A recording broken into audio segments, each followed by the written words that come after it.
Next session is one I'm really looking forward to. We've been doing a lot of effort, a lot of investigation into this over the last few years. The panel is called Mars, Innovation and Sustainability. Essentially what we've been doing and what this panel will talk about is looking at some of these innovations that are required for sustainability on Mars or the Moon or anywhere else where we're exploring or trying to settle in space, and how those can benefit Earth. By looking through some of these problems through the lens of Mars, rather, flip that around, how can we create these innovations that can truly be transformative, not only for space exploration, but quality of life here on Earth. Moderating the panel is a friend of Explore Mars, Dr. Tiffany Vora. Tiffany is a rousing speaker and thought leader who uses bio and tech-focused mindset to stimulate leaders, companies, and industries to design the best possible future. She's the vice chair of digital biology and medicine at Singularity University. She's also a non-resident fellow at the Atlantic Council within the Geotech group. Tiffany and I also realized we should have known each other like 10 or 12 years ago. We were both involved with the Mars Society at the same time. Tiffany was heavily involved with the Mars Desert Research Station and FMars. And that was just before I became executive director, and I was policy director at that time. So I'm sure we passed by each other many times, but we never actually met until virtually, probably was it last year or something like that? That's right, so, yeah. Well, regardless, without further ado, Dr. Tiffany Vora. Thank you, Chris. And just a few months ago, Chris actually had coffee with me in real life in Silicon Valley, which was very exciting. I'm sure you're all doing this thing now where you're meeting people in real life that you've been Zooming with for the last year, and you suddenly realize how tall everybody actually is in real life. Yes. Good morning, everyone. I'm absolutely delighted to be moderating this panel this morning with 4 fantastic speakers who are going to be sharing their experience and their expertise with us. I'm actually going to invite them to introduce themselves. So Axel, would you please kick us off? Thank you so much, Tiffany. Thank you so much, Chris, for inviting me, giving me an opportunity to be part of this panel. So I'm Axel Krieger. I'm an assistant professor in mechanical engineering at Johns Hopkins University. If you can pull up my slides, that would be awesome. Fantastic. And the research focus in my Immerse lab at Johns Hopkins is to develop smart and autonomous robots for surgery. So why is that important for sustainability on Mars? Of course, if we want to set up a colony on Mars, we definitely need to provide world-class healthcare to our crew. It's the way healthcare is so specialized nowadays. It's really impossible to send all these different specialists up there to provide, trauma surgery, eye surgery, kidney stone removal. So that's really impractical. Current teleoperated medical robots, where a surgeon sits on a station and controls every motion of the robot, is also not possible because of the long time delay of the radio signal of 5 to 20 minutes. So what we are working in our lab is to develop medical robots with increasing levels of autonomy to do critical portions of surgery, without human help, with less human help, and then eventually without human help.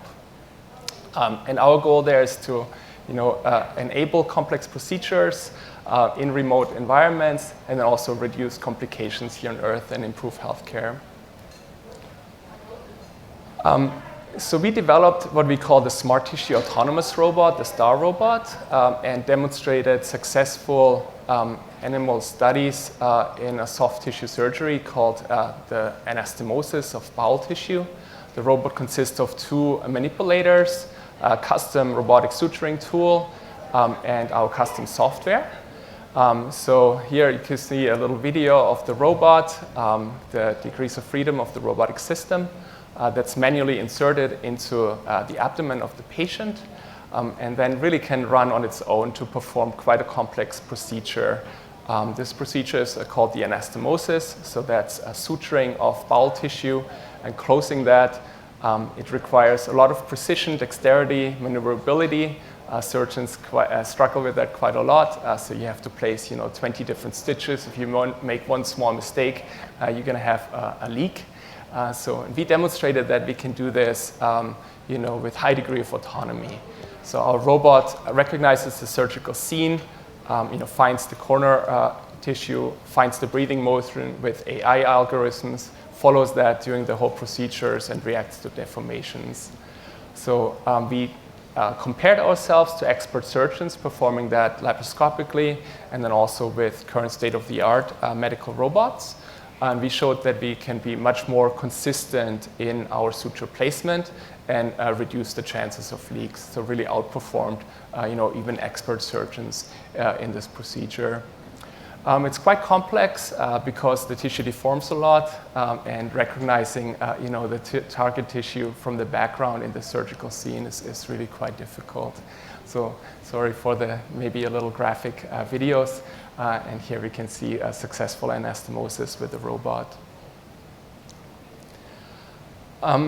So these pictures show, the improved, surgical outcomes. The, bowel suture with our robot had much more laminar flow afterwards than our comparison groups. We had fewer misplaced needles where, needle was put in the tissue and then removed again, and much more consistent spacing. So we think that complex autonomous surgical procedures are feasible and really have the potential to increase the performance, get better surgical outcomes, and then enable remote surgeries, and also here on Earth improve consistency and get better outcomes. We're in the preclinical studies currently, so definitely a lot of work still needed to bring it to clinical use and then to expansion to other surgical procedures. Thank you. Thank you, Axel. Corky, on to you. Sure. Good morning, everyone. I'm Corky Clinton. I work at NASA's Marshall Space Flight Center in Huntsville, Alabama, where I'm the Associate Director for Science and Technology. And this morning I want to give you a brief introduction into NASA's investments in 3 areas: in-space manufacturing, extraterrestrial construction, and outfitting. And these are really critical capabilities for sustainable deep space exploration. Next. Next, please. Yeah, might have to go to that. This is a graphic of the investments that the Space Technology Mission Directorate is making to support deep space exploration. And they've divided those into 4 major thrust areas: go, land, live, and explore. And this morning I'm going to be talking about excavation, autonomous construction, and outfitting. Outfitting is not quite on the chart because it's new and hasn't made it there yet, and also advanced manufacturing. Next chart, please. Okay, before we start talking about what we want to do, I want to talk about why we're doing it. On the left-hand side is the results of a study that was done a few years ago on the space station maintenance logistics. And what they found was that at any point in time, you have thousands of kilograms of spare parts stored not only on the ground, but also on the space station.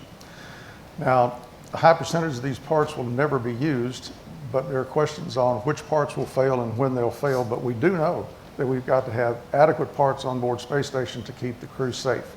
Now, this is for a system that has regular resupply, fix and fly capability, and rapid abort to Earth if necessary. So this logistics model is not going to work for deep space exploration. In-space manufacturing can help there.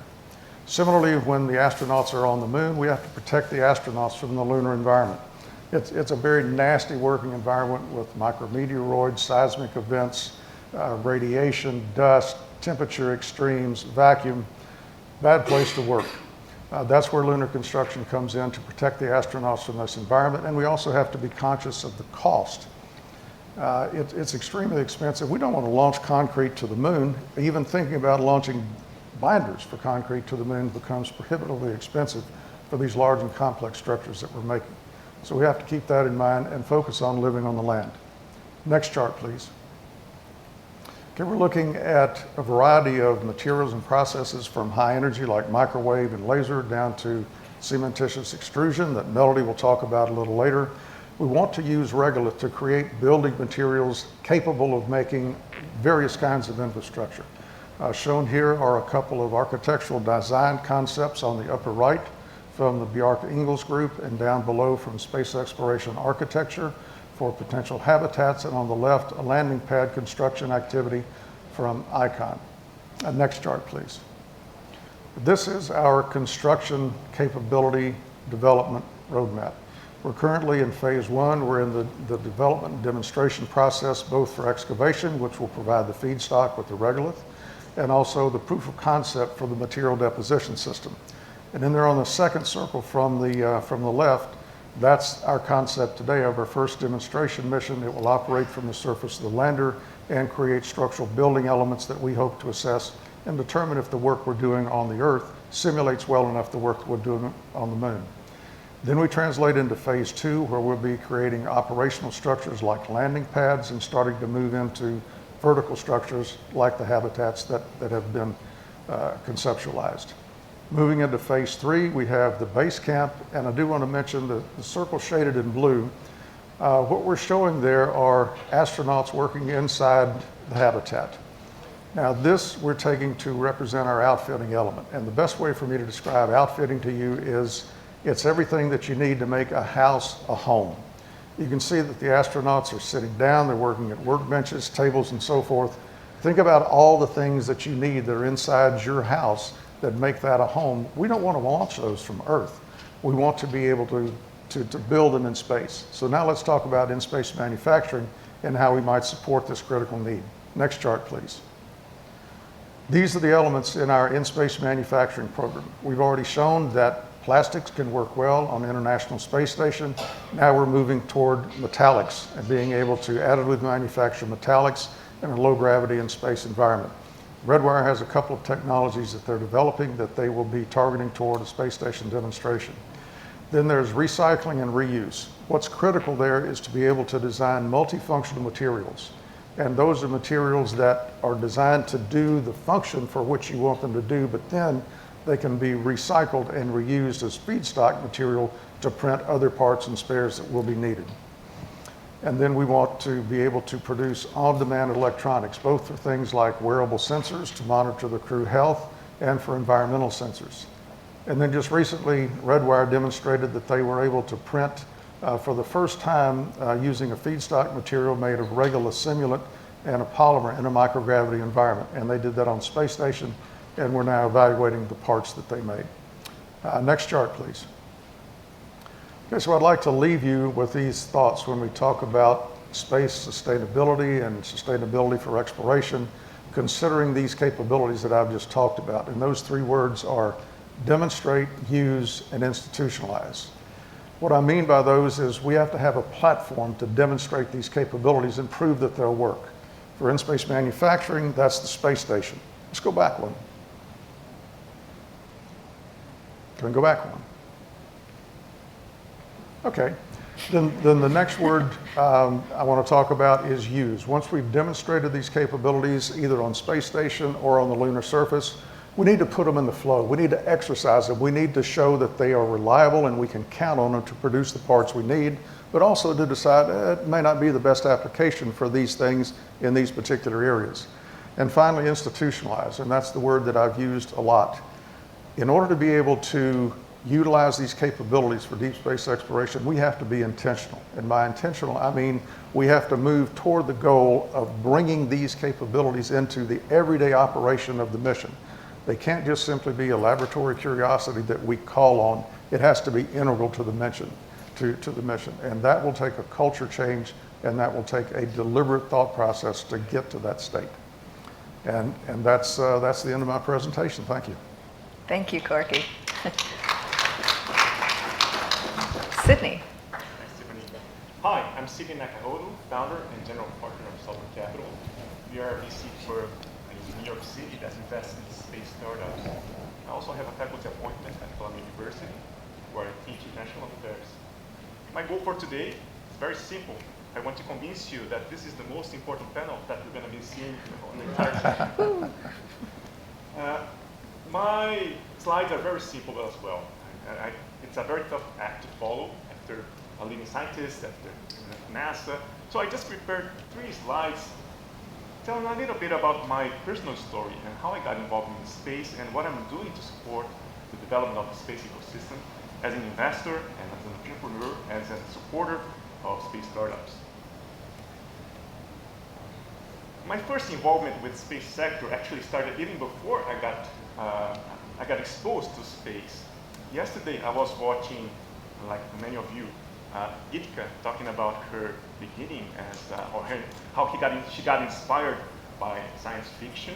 And in many ways, I guess a lot of people in the panel who empathize with that idea that by watching Star Trek and Star Wars, we are motivated to study engineering, science, and STEM fields. Right?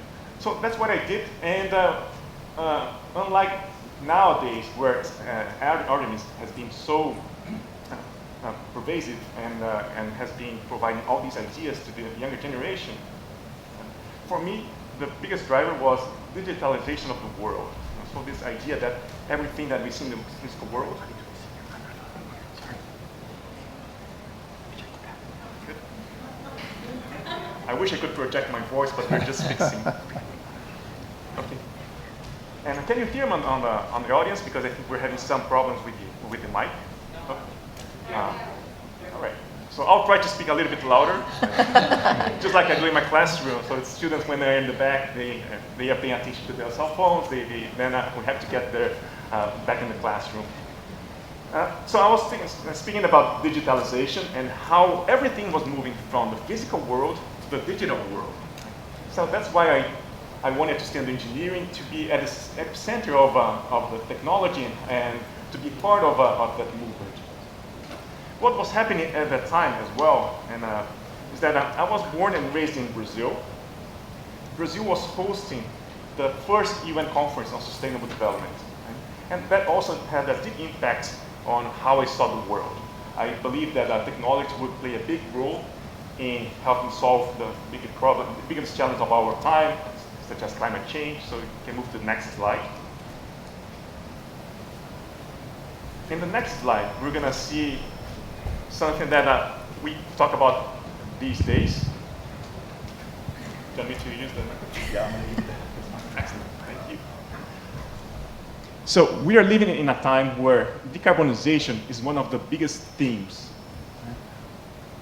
So after college, I decided to make of decarbonization one of the issues that I want to address. So I moved here to DC, and I was working a couple of blocks from here, in fact, at the World Bank in the Carbon Finance Unit. And you might be asking, like, how that's related to space, how that's related to Mars.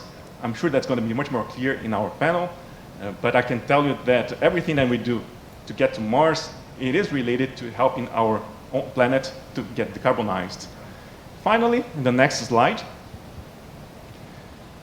over the last 10 years, I've been doing things related to space. Initially as an entrepreneur, creating space companies, and now investing in space startups. The term digitalization might be a word that you probably never heard.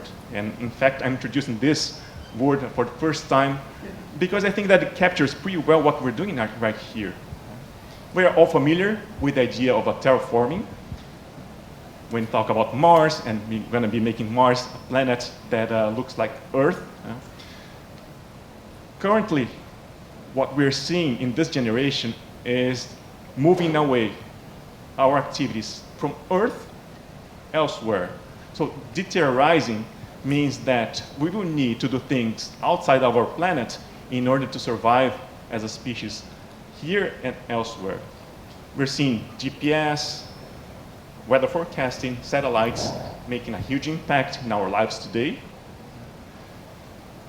We will have to move our activities, industrial activities, as Jeff Bezos says, in order to save resources in our planet, but also to preserve our planet for future generations. I believe that going to Mars is part of this narrative, because by going to Mars, we will have the chance to think deeply about the challenge that is facing our planet, and we will come up with solutions that will help us, through this roadmap, improve our life on Earth. Perfect. Thank you so much, Sydney. Yeah, I'm hearing some amens from my left as you were speaking, so that's great. And Melodie, would you take us home? Yes. Hi, everybody. It's wonderful to be here. I'm very honored to be speaking to you all today on this wonderful panel about innovation and sustainability. I am the Director of Building Design and Performance at ICON, which is a company that focuses on large-scale additive manufacturing solutions for both Earth and space.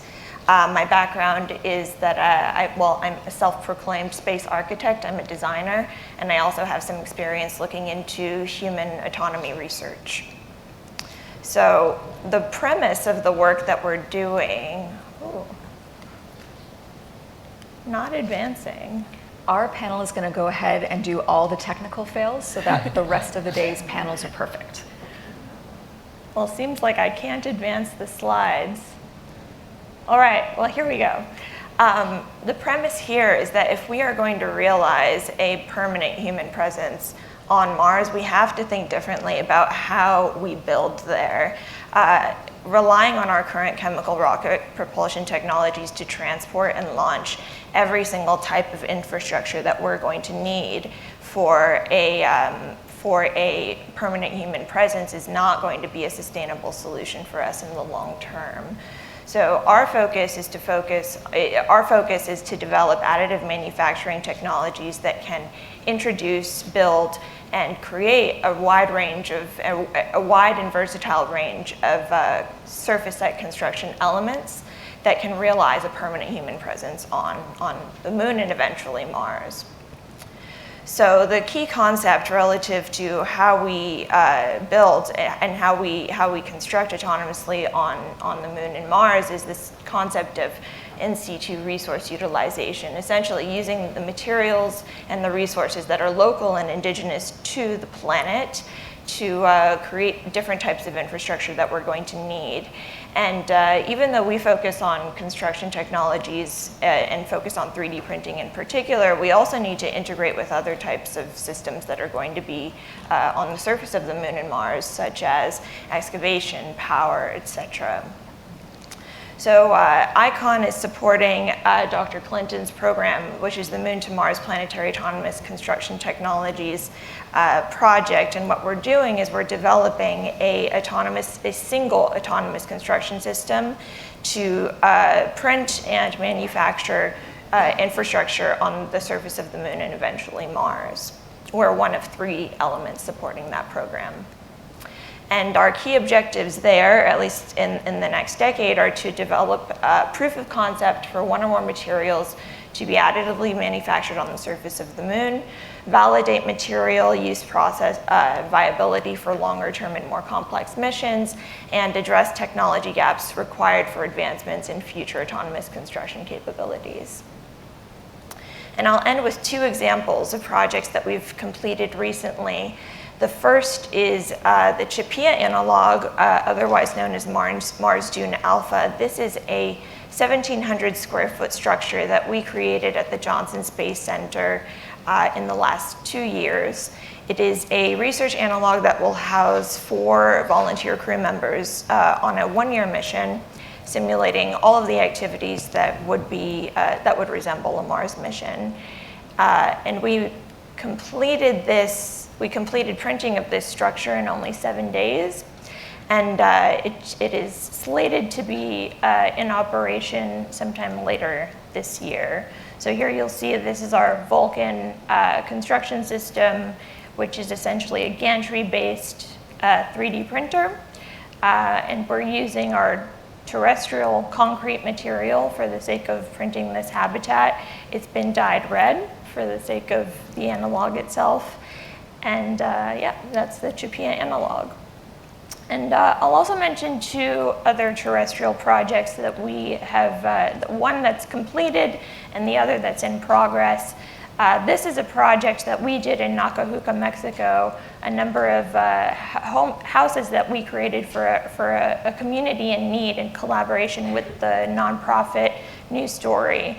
And it's just one example of how we're introducing 3D printed homes for communities in need, not just on the scale of 1 or 2 structures, but so that we can address the needs of an entire community that needs adequate housing.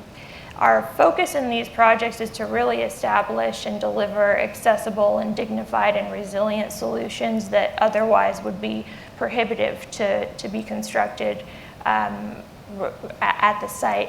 And this video is actually showing a 100 home, let me go back for a second, a 100 home community that we are planning north of Austin with the home builder Lunar.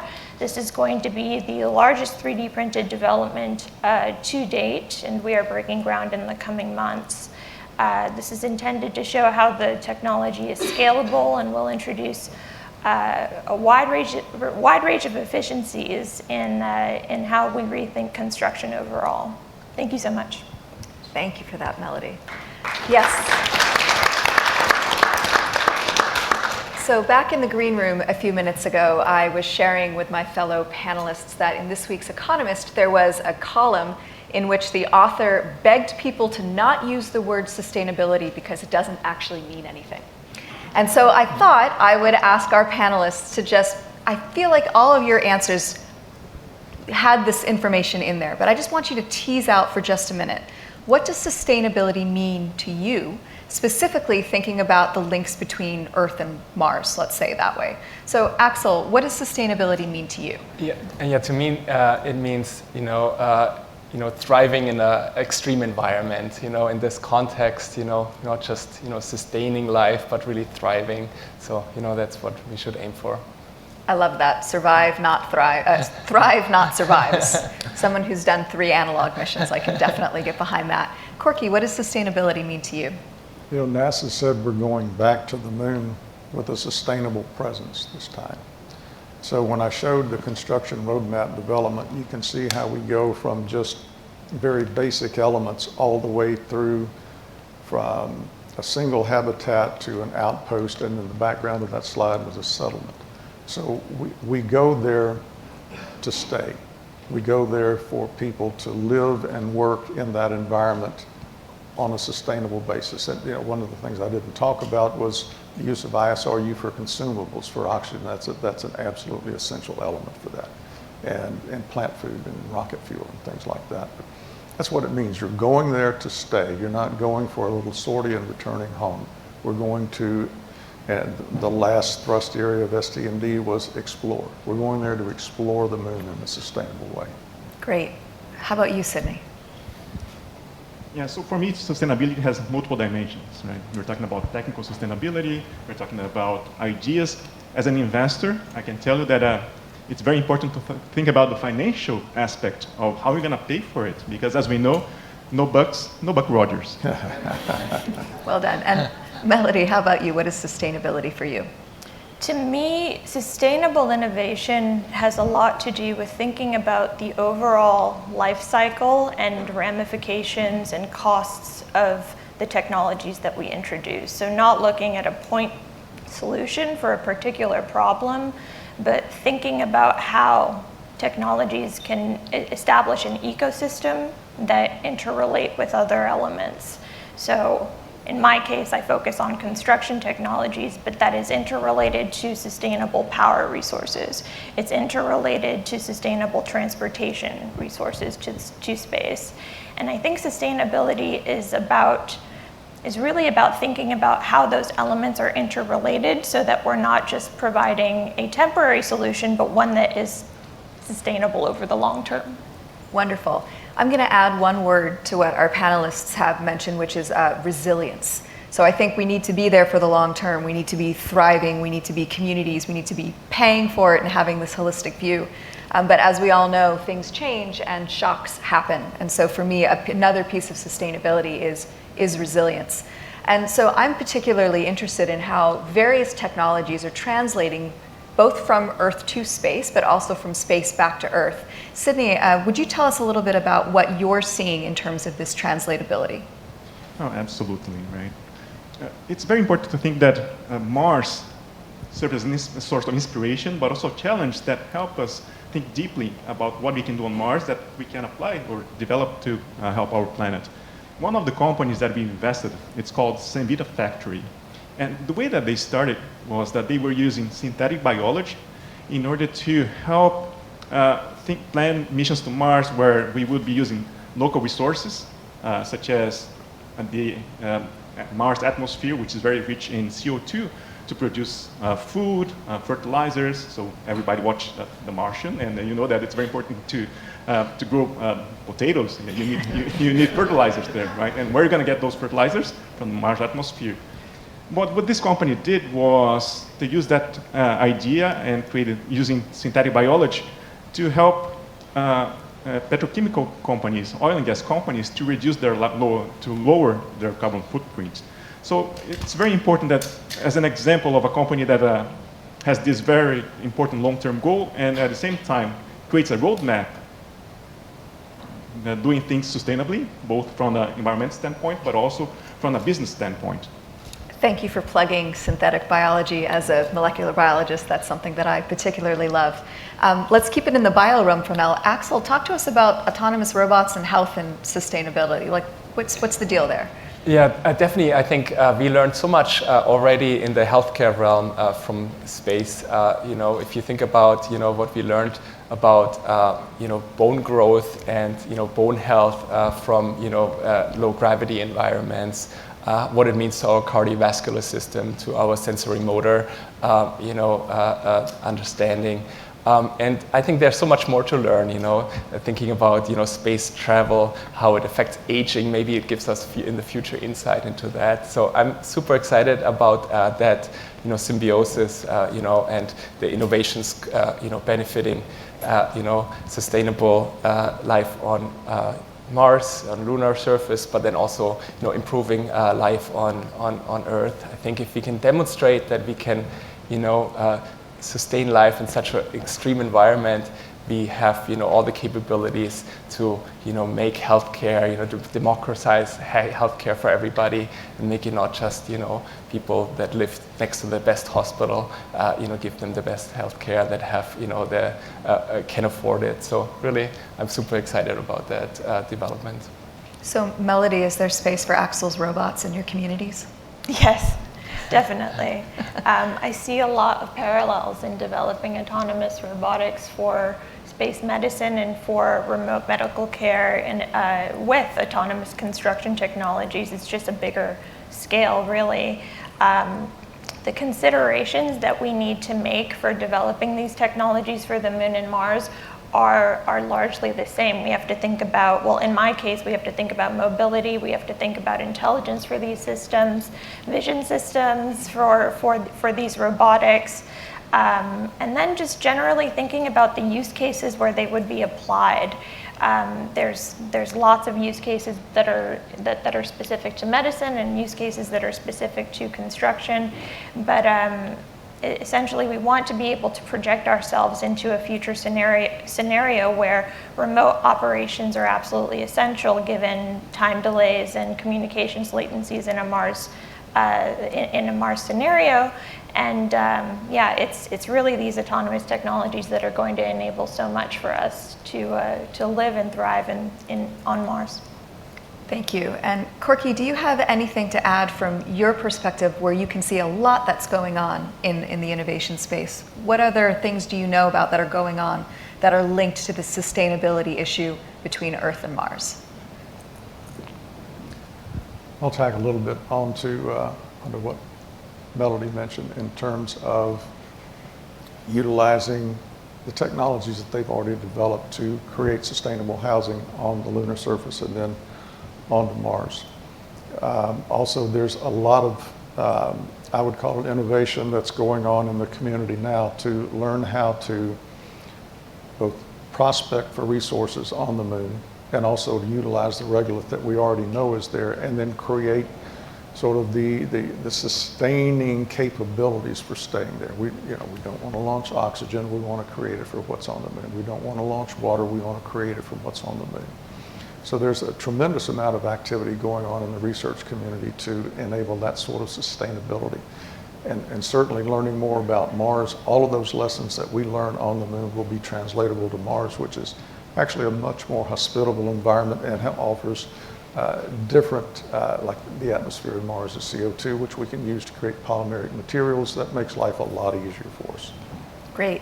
So what we're hearing from all of us is that by working on space, we're also working on Earth.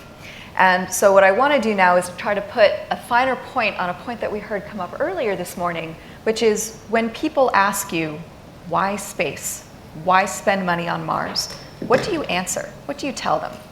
Axel, how about you?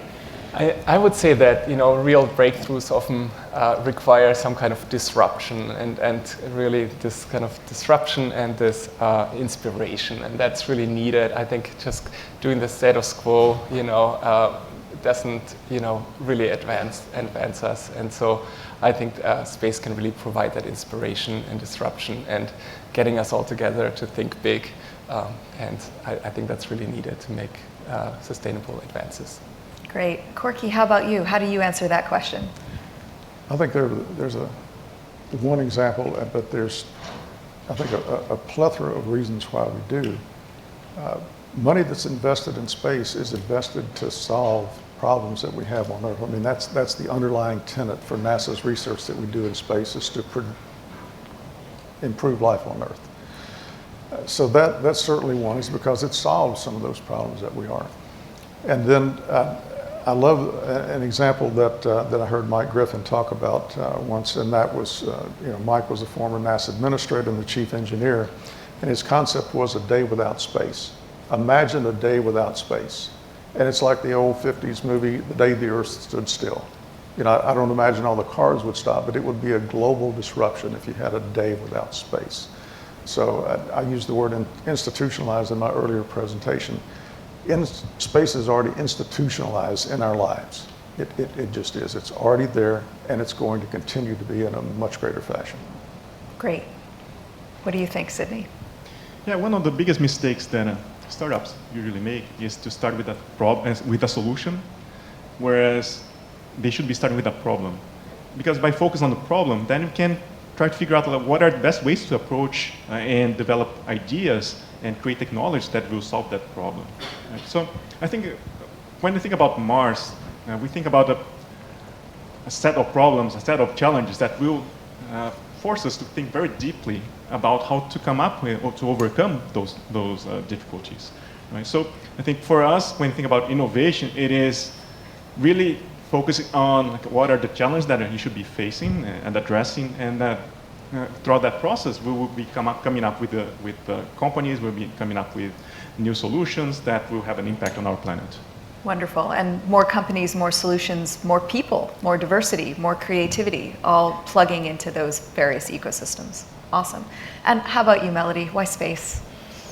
I think that the challenge of developing technologies for space lends a framework that is unparalleled in how we introduce disruptive technologies for here on Earth.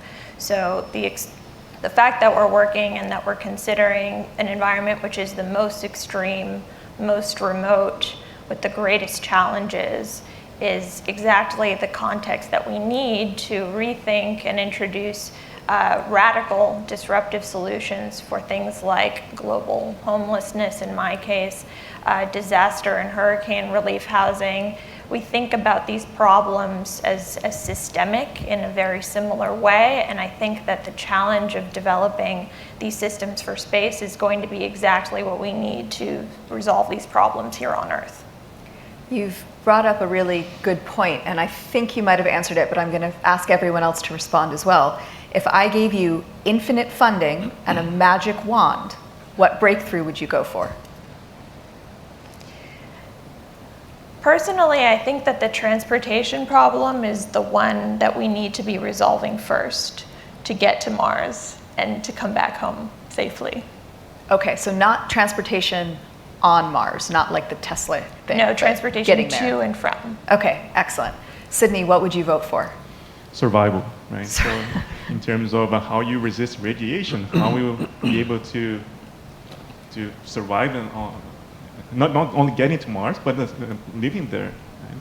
And maybe solution will come through synthetic biology by changing the who are physiologically and who are as human beings, and also how we will be able to deal with all those challenges that right now we have no ways to address. Yeah, if you want to talk about reprogramming the human species, come talk to me at the whiskey tasting. Corky, what would you do with infinite funding and a magic wand? I want to tag on a little bit to what Melodie says, because I think low-cost access to space is the key for increased research and commercialization.